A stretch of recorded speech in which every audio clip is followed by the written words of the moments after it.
Salut à tous, c'est Kenob, on se retrouve aujourd'hui pour un nouveau format de vidéo où je vais interviewer des joueurs Magic et voir leur avis sur le jeu.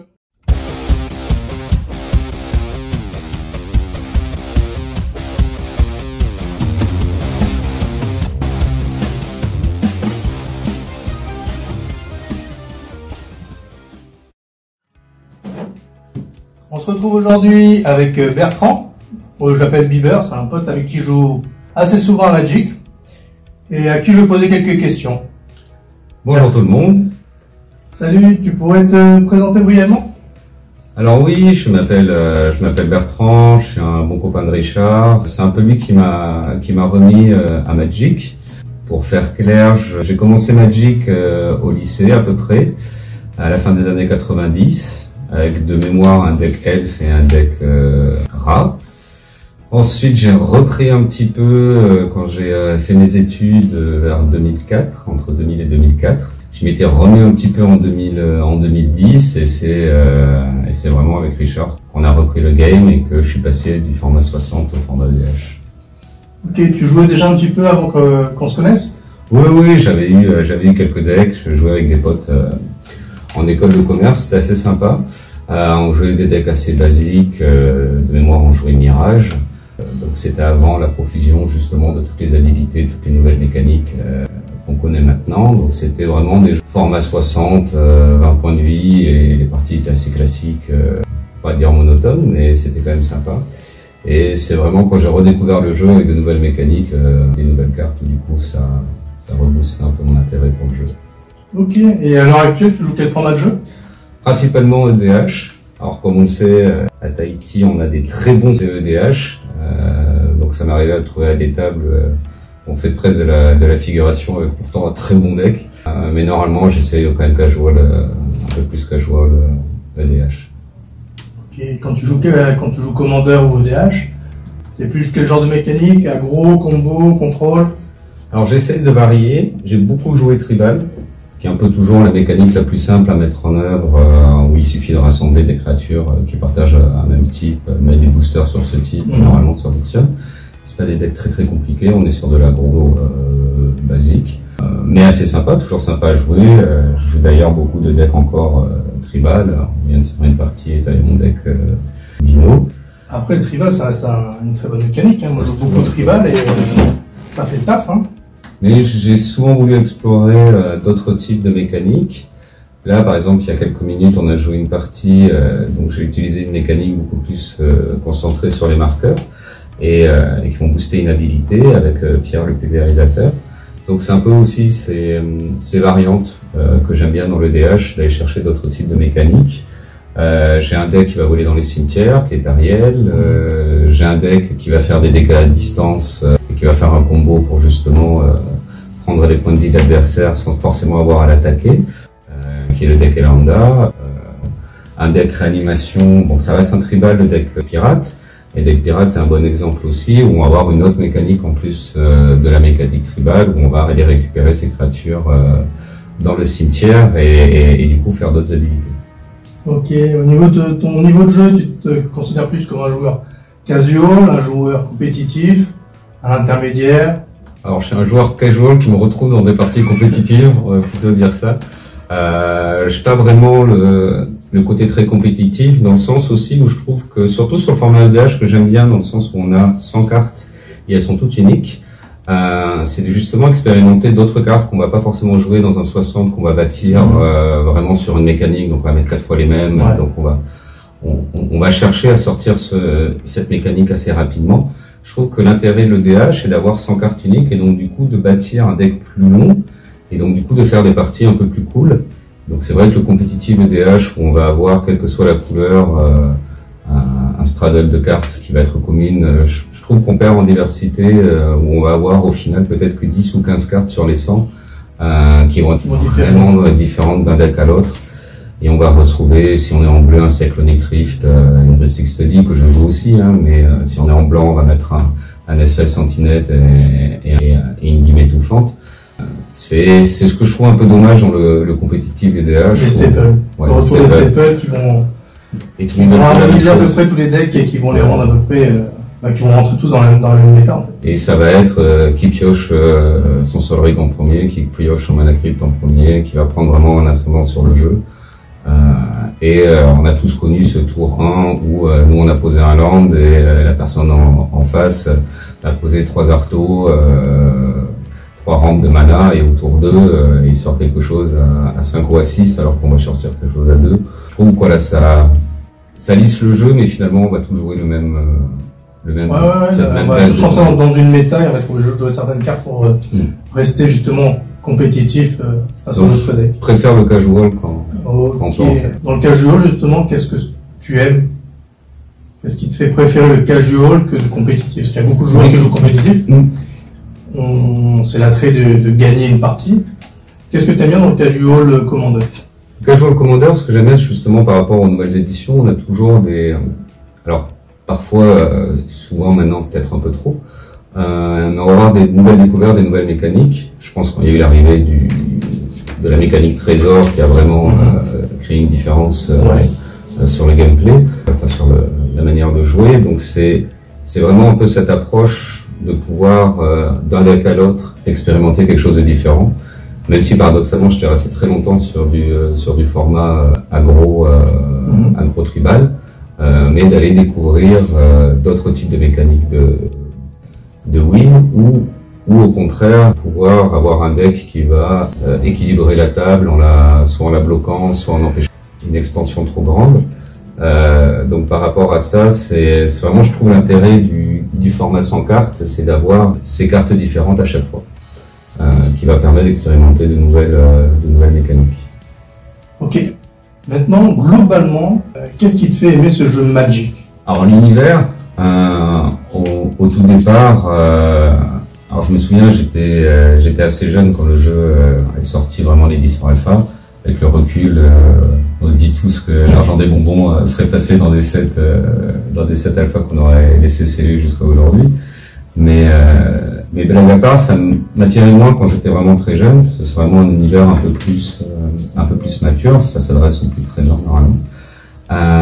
Et c'est justement cet univers un peu au départ Donjons et Dragons où on va pouvoir jouer des elfes, des orques, des humains qui m'a intéressé. Et ensuite, c'est vraiment, je trouve, cette mécanique et cette harmonie entre les cartes où on va pas avoir forcément, on va avoir un bon équilibrage entre les cartes, entre leurs coups, leurs habilités, leur surcoût d'habilité si ça arrive engagé ou si ça nécessite une autre action pour être déclenché.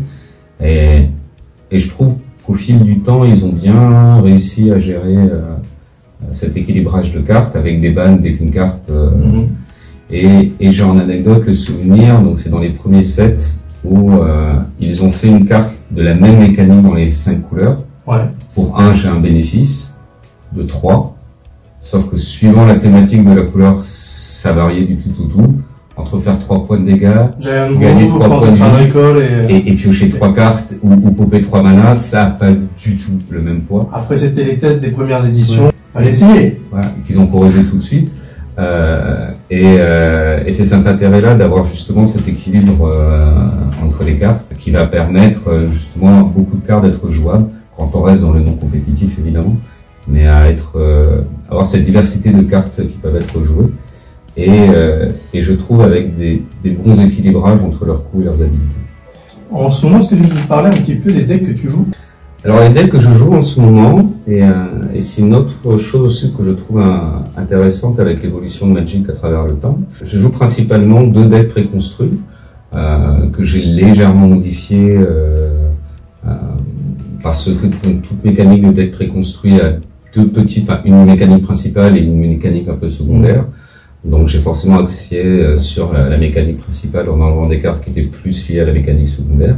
Mais c'est vrai que je trouve que c'est un rapport qualité-prix très intéressant, vu qu'on a le deck déjà fait, avec surtout la mana base, qui, dans du tricolore ou du bicolore, va devenir essentiel, parce que le plus dur va être de justement trouver les manas qui vont correspondre aux couleurs. C'est vrai que les nouveaux préconstruits sont beaucoup mieux faits que les anciens. Et le tout premier était assez chaotique, on va dire. On avait la quantité de cartes, on avait une base, mais qui était vraiment... à travailler, oui, tout à fait. À travailler. C'est vrai que les nouveaux, tels quels, ils commencent déjà à être assez forts et agréables à jouer. Ok, donc en ce moment, tu as fait les deux decks, le pirate et Tout à fait. le vampire d'Ixalan, que tu as remodifié pour Légèrement. les rendre un peu plus compétitifs. Donc comme tout à l'heure, donc je joue aussi Pierre le Pulvérisateur, donc, qui est de l'édition New Capena. Ouais. Je joue aussi Erwin, la Vierge Guerrière, qui est de l'édition Seigneur des Anneaux. J'apprécie aussi ces crossovers avec justement les licences qu'a eu Wizard of the Coast. Pouvoir utiliser, parce qu'évidemment l'univers est de base de Magic et Donjons et Dragons, qui sert aussi, cette base commune à tout le monde de l'héroïque fantastique. Et je trouve que c'est une édition, par exemple, qui va très très bien dans l'univers Magic et qui épouse parfaitement ce côté. Alors, si tu devais choisir 3 cartes, quelles seraient tes 3 cartes préférées dans Magic? Je sais que c'est une question qui est très très large. Bon, on va dire, si tu avais 3 cartes en tête, des cartes que tu aimes bien jouer, tu choisirais quoi comme 3 cartes? Alors la première carte, on va être dans des cartes types, dans beaucoup de decks. Elles rendent beaucoup de combos. Les deux premières vont être assez faciles pour moi, c'est 2 artefacts. Alors c'est pas du Mana Rump, c'est pas Mana Crypt et Sol Ring. Ça va être Shadow Spear et le bâton de mort d'épine. Ouais, ok. Qui je trouve sont 2 artefacts qui vont ouvrir des mécaniques quand même très intéressantes sur une gestion de table. Le bâton va être un moteur de combo, effectivement. Et le Shadow Spear qui va enlever l'indestructible et la défense. Ça va pouvoir te permettre de gérer les menaces si jamais elles sont elles ont été bloquées. Ou avec une défense talismanique. Et c'est vrai que c'est intéressant, c'est 2 artefacts que je trouve toujours très intéressants à avoir sur le board. Ouais, c'est des très bons artefacts. Et la troisième alors? Et la troisième, c'est une que j'ai beaucoup utilisée, qui vient du set à moquette, qui est encore un artefact. Souvent ma carte préférée va être un artefact parce qu'elle va pouvoir rentrer dans quasiment tous les decks. Et c'est le caveau de l'oracle. Qui certes a un petit coup d'activation. Alors pour rappel, le caveau de l'oracle, donc il faut au départ payer 2, l'engager et ensuite exiler la carte du début de sa bibliothèque et jusqu'à la fin du tour on peut la jouer, mais il faut la payer. Et dès qu'elle a 3 marqueurs briques, on la tape, on exile et on casse directement ce qu'elle a révélé. Et c'est très très très très fort quand on a le moyen d'augmenter son nombre de marqueurs ou qu'on a la capacité de pouvoir mettre les 3 cartes qu'il faut pour son activation. Après, c'est une carte, je trouve, qui apporte une plus-value très très forte à n'importe quel deck. Ok. La carte qui pour toi serait la plus fun ou la plus marrante à jouer? Pas forcément la plus efficace, pas forcément la plus forte ou celle que tu préfères, mais une carte qui, quand elle est jouée, tu penses ça met du fun sur la table ou ça te fait marrer de la jouer? Genre, elle coûte 3, c'est un rituel. Non, qui coûte 3, enfin, de mémoire, c'est 2 incolores et 1 rouge. Ouais, ok. C'est un rituel.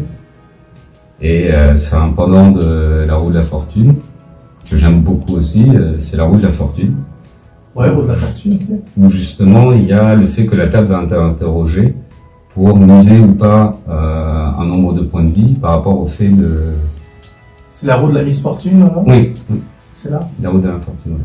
The Way of Misfortune. Non, qui doit varier un nombre, donc on peut choisir 0, évidemment. Et si on est la personne qui a le mieux guessé, enfin qui a le mieux varié, on va pouvoir se défausser de sa main et repiocher cette carte, comme la roue de la fortune. Et ceux qui sont au milieu, entre le plus haut et le plus bas, on perd un nombre de mémoire, on perd un nombre de points de vie égal à leur pari. Donc il y a toujours ce côté où il y a toujours des joueurs qui vont vouloir un mini-jeu dans le jeu et de voir les réactions de la table par rapport à la situation. Je trouve que c'est collectif, tout le monde est obligé de jouer. Ok, ça me va. La chaîne s'appelle MTG Shipper. Donc je vais te poser la question. Si tu devrais proposer à des joueurs budget 3 cartes à 1 euro ou moins, tu leur proposerais quoi? Alors, je leur proposerai des cartes des 2 sets des 2 éditions que j'aime bien, qui ont été New Capena et Ixalan. Chez Ixalan, je vais prendre la pioche en diamant. Donc c'est un artefact d'équipement qui est indestructible qui donne plus 1 + 1 à une créature, et à chaque fois que cette créature attaque, on crée un jeton trésor. Donc on retrouve la mécanique trésor, c'est un buff de créature, Ouais. c'est un artefact qui est indestructible, donc on va avoir une chance de se le faire gérer qui va être un peu faible, qui va être limité. Si la créature meurt, il reste sur la table. Il a un équipement 2 et il va, surtout dans un deck rouge qui est pas connu pour pouvoir booster justement le mana. Après, ces dernières années, ils ont quand même fait des gros efforts. Jeskai, très très bonne carte de gestion. La volonté de Jeskai est parfaite pour ça. Et depuis ce que tu as annoncé tout à l'heure, la mécanique trésor, ils ont été énormément boostés là-dessus. Exactement. Et ils ont une très bonne carte pour accélérer le mana. Donc du coup, cette mécanique trésor dans les decks rouges, toujours importante. Elle se retrouve dans un artefact. En rouge, on a beaucoup de créatures qui vont forcément attaquer, où on a une mécanique d'attaque, ou qui ont l'obligation d'attaquer. Donc il y a une plus-value, il n'y a pas forcément par rapport à un deck bleu le besoin d'engager une créature ou de la faire attaquer, ce qui n'est pas du trop au niveau de cette mécanique-là forcément. Donc ça colle avec la mécanique du rouge. De mémoire, elle fait moins d'$1. La deuxième à laquelle j'ai pensé, elle vient, et les deux autres vont venir du set Nukapena. La deuxième, c'est simuler votre propre mort. Je trouve que c'est une carte en noir qui coûte 2 dans un incolore et un noir, et que je coûte est très très forte. C'est un éphémère où on va cibler une créature, elle va gagner +2, +0, et surtout, elle va gagner qu'au moment où elle meurt, on la renvoie sur le champ de bataille et on crée un jeton trésor. Donc je trouve que c'est très fort dans une mécanique noire où on va vouloir souvent sacrifier des créatures, les ramener. Ouais. Donc on a vraiment cette mécanique où on va pouvoir sacrifier, ça va popper du trésor, et c'est 20 centimes je crois. Très sympa à jouer, en tout cas.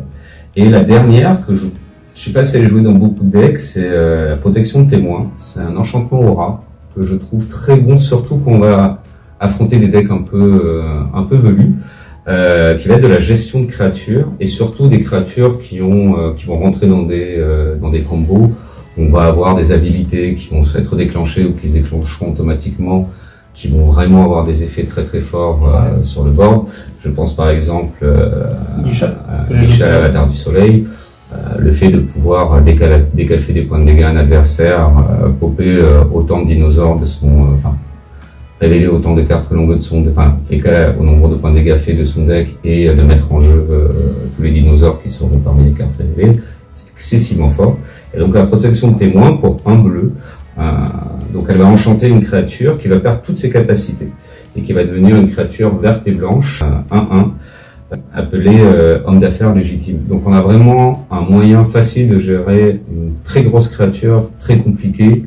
Faut juste qu'elle n'ait pas la défense talismanique. Mais à partir de là, on va pouvoir la gérer. On joue sur du bleu, donc on n'est pas forcément sur une couleur où on va avoir d'énormes créatures, sauf évidemment si on joue Kraken, ce genre de choses. Et donc du coup, de pouvoir gérer de la créature compliquée en face pour 1, et pareil, je crois qu'elle est à 50 centimes ou quelque chose comme ça. Ok. Quand tu joues à Magic, quels sont les types de decks que tu détestes affronter? Ce que je déteste affronter, c'est les decks ultra compétitifs, un tuteur qui va aller au 3e tour chercher son combo et faire un win. Ça, j'aime pas du tout les jouer parce que je trouve que du coup il y a plus de jeu, donc on est obligé d'être dans ce format-là. Et je trouve que la mise en place pour jouer 3 tours, c'est un peu dommage. Et sur des decks, on va dire normaux, un peu plus casual, les mécaniques que j'aime le moins avoir à affronter, c'est tout ce qui va être les decks ultra bloquants. En règle générale, du bleu ou du bleu-blanc. Voilà, exactement. Où on va contrôler le nombre de sorts qu'on peut jouer, le nombre de langues qu'on peut détaper, le nombre de créatures qu'on peut jouer, ou les sorts qu'on peut jouer, où on doit surpayer tous les sorts que l'on fait. Ça, je trouve que c'est des mécaniques ultra pénibles. Relou. Vraiment les decks relous. Les decks contrôle bleu associé avec en général soit du noir, soit du blanc, et qui va être... déjà, bleu-blanc, déjà, c'est bleu-blanc. Déjà, ça sent très mauvais au niveau au niveau du contrôle, et c'est parce qu'on peut pas jouer au bout d'un moment. C'est la technique de ce deck, une fois que c'est mis en place. C'est des locks, c'est vrai. Quel type de joueur es-tu quand tu perds? Alors ça dépend. En général, pas mauvais joueur. comme tu le sais, à partir du moment où je fais un kill sur la table, je suis content. Ouais. C'est surtout, quand j'apprécie pas perdre, c'est quand soit j'ai fait une erreur, c'est-à-dire que j'aurais dû jouer d'une manière et je l'ai pas fait, et c'est un peu rageant de se dire, parce qu'à un tour près, on n'a pas bien joué, donc forcément on va décaler, donc forcément on va perdre. Donc ça m'énerve plus moi de pas avoir bien joué le coup. Après, c'est surtout quand je vais avoir un deck qui marche pas, qui tourne pas. C'est-à-dire il sort pas de lui-même. Il sort pas de lui-même. C'est pas que c'est les autres qui te bloquent, c'est le deck qui sort pas. Et... Ouais, ça a tendance à m'agacer, surtout quand j'ai le sentiment d'avoir bien monté et que. Genre mana def pendant 6 tours. Ça va m'agacer. En général, je vais abdiquer très vite pour préparer un autre deck. Et en plus, si on est à 4, le fait d'abdiquer va vraiment transformer la partie où ça va avantager forcément un joueur ou par rapport à l'ordre, ça va la raccourcir. Moi, je vais refaire mon deck et on va pouvoir en jouer une autre.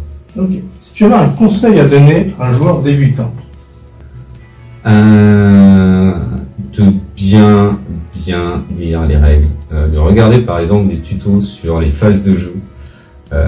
J'ai une très bonne vidéo sur les phases de jeu. Exactement, très bonne vidéo à regarder. Avant toute chose, avant même de savoir si on va jouer blanc, si on va jouer bleu, si on va jouer des combos, c'est d'avoir vraiment les règles en tête, d'avoir vraiment toutes ces phases du tour en tête, de bien comprendre comment elles s'articulent, de bien comprendre ce qui se joue à quel moment. Ça, c'est le premier gros conseil, parce que ce qui va agacer un joueur expérimenté par rapport à un nouveau joueur, c'est que il va buter sur chaque phase, il va jouer des choses au mauvais moment, il va revenir en arrière parce que non, j'ai passé la phase où je pouvais le jouer, il fallait le jouer avant. Donc c'est des choses qui peuvent facilement agacer et du coup qui vont donner un mauvais retour potentiellement. Ça va ralentir la partie, ça peut être frustrant pour les anciens joueurs. Après, est-ce que justement c'est pas en faisant plein de parties qu'on apprend les différentes phases de jeu, etc. Parce que les règles de jeu de Magic sont quand même super complexes. Alors oui, je parle pas du glossaire ou... Ouais, voilà. Donc, pour un joueur débutant, voilà, c'est quand même une approche qui est compliquée de connaître les règles dès le début où il joue. Toutes les règles. Enfin, après, c'est mon avis. Je comprends ta vision des choses. Mais c'est plus vraiment sur les phases de tour. Vraiment les phases de tour, ok, à quel moment on joue les trucs, et les différents types de cartes, à quel moment on les jouer alors à ce moment-là. Voilà, exactement. Ouais. Et voir et comprendre pourquoi un éphémère, pourquoi un rituel, etc. Ouais. Ensuite, c'est peut-être de commencer à regarder des vidéos de parties, de lire les cartes. Ouais. C'est-à-dire de prendre les éditions, de commencer à les lire, déjà pour savoir, comprendre les mécaniques, c'est de comprendre pourquoi les cartes, comment les cartes vont ensemble, et qu'est-ce qu'elles peuvent faire ensemble. Et c'est de trouver, je pense que c'est une mécanique pour un joueur débutant qui peut être super sympa, c'est de regarder les cartes et se dire, ok, comment celle-là, j'ai un coût d'activation qui est très élevé, comment je peux le réduire pour que la carte devienne compétitive, devienne intéressante à jouer. Je trouve des mécaniques intéressantes et qui va guider un peu le joueur sur quel type de couleur il va vouloir jouer et quel type de carte il va vouloir acheter, si c'est une édition, quelle édition prendre, si c'est un type de couleur, quelle couleur jouer, même si on sait qu'il y a toujours des couleurs un peu plus faciles à jouer quand on démarre, un peu plus difficiles. On va rarement démarrer par du bleu, on va plutôt démarrer par du vert, vert ou rouge.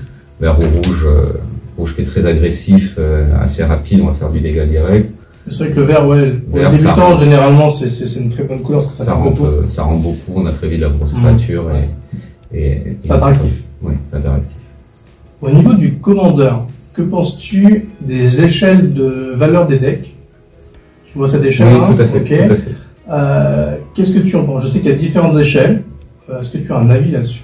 On revient un peu à ce qu'on disait tout à l'heure, avec cette base de fond qui va servir de base commune à tous les decks vraiment très compétitifs. Et c'est un peu de là que naît aussi cette échelle, c'est-à-dire qu'on a ou pas un mana crypt, on a un power un anneau solaire, on a un ou pas un... Est-ce que là, tu vois, par exemple, tu me parles de cartes bien précises.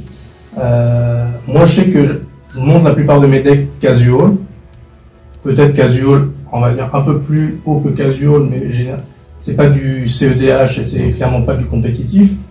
Par contre, je mets des grosses cartes dedans. Après, par contre, je mets pas toutes les cartes. C'est-à-dire que dans mes decks, tu peux retrouver des mana crypt, tu peux retrouver des Sol Ring. Je mets rarement des Mox.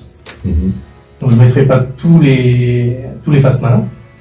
Mais tu vois, je pense pas que ça soit juste une carte qui va faire le niveau, tu vois. Je pense que, par contre, si jamais ça va marquer des points pour évaluer. Ouais, ça va marquer des points, mais je pense que si jamais tu mets tous les fast mana, et que t'as rien derrière. Non mais si tu joues tous les fast mana, que tu joues tous les tuteurs, que tu joues toujours tous les meilleurs machins, etc.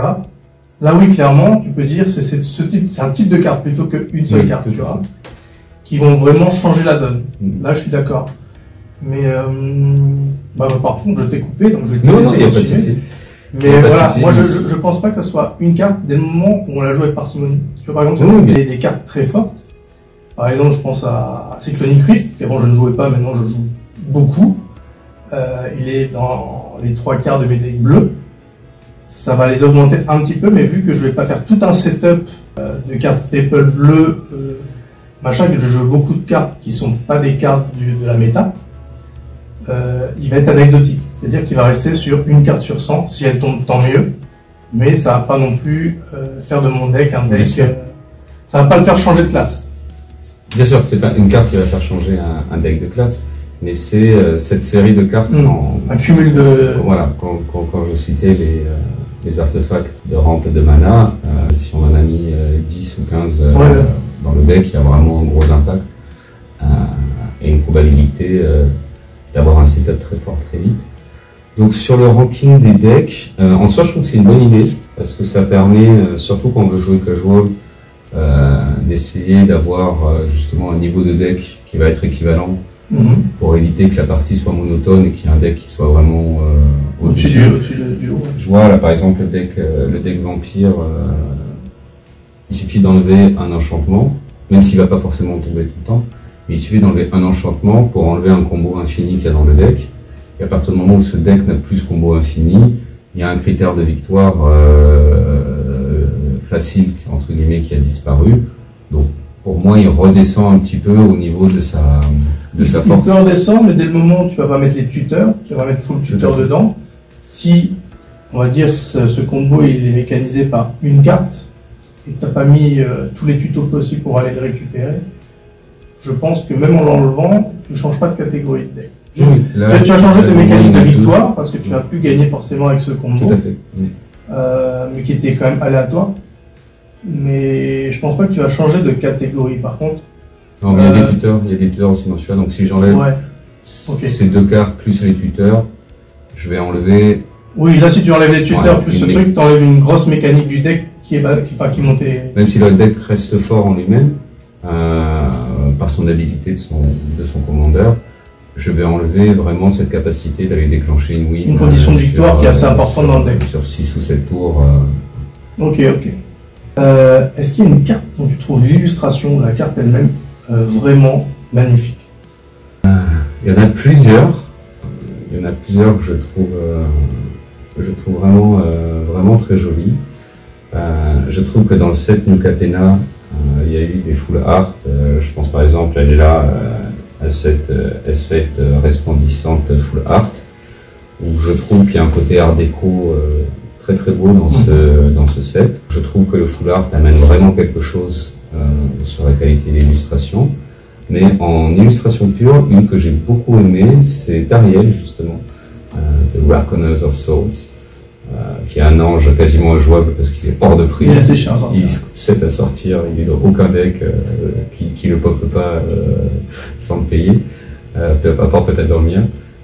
Mais je trouve que l'art est très très beau, et il y a des versions où il y a vraiment l'art, le full art, mais vraiment le dessin d'origine qui a servi à faire l'illustration, et où je trouve, donc pour rappel, c'est un ange qui est aveugle, avec une armure rouge et des ailes noires, et je trouve que toute la manière dont il est fait, dans son dessin complet, est très très très très bon. Ok. Est-ce que tu aurais une anecdote qui t'a marqué sur une partie de Magic? Bonne, mauvaise, une anecdote qui t'a marqué sur une partie de Magic?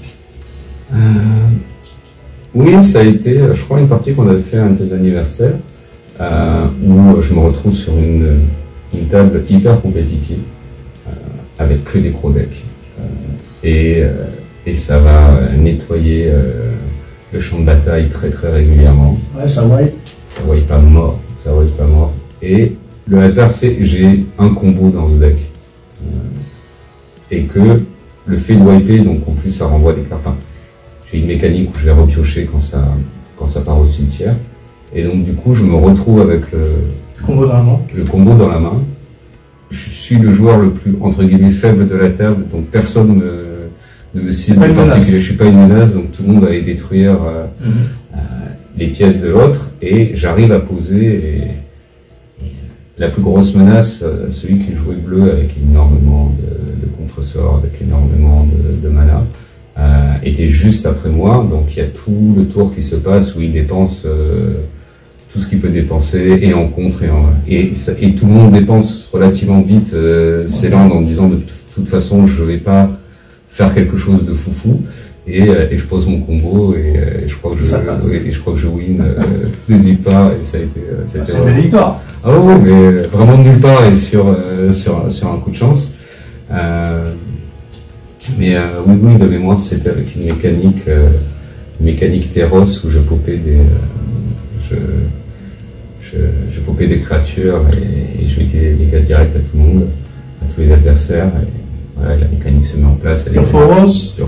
Et le petit soldat rouge. Avec une mécanique de repop qui a un Nelly mana aussi. Qui permettait de repopper. Et là on nettoie toute la board. Victoire Lucien. Ouais, donc c'était vraiment une anecdote d'avoir eu le côté petit poussé où personne ne te voit arriver, et à la fin, c'est toi qui pars. Ça roule. Je te remercie Bertrand pour cette interview. Merci Kenop, c'était très sympa. Et on se revoit bientôt. On se revoit bientôt pour du Magic. Ciao ciao. Merci pour votre soutien, et à très bientôt sur une autre vidéo. Next.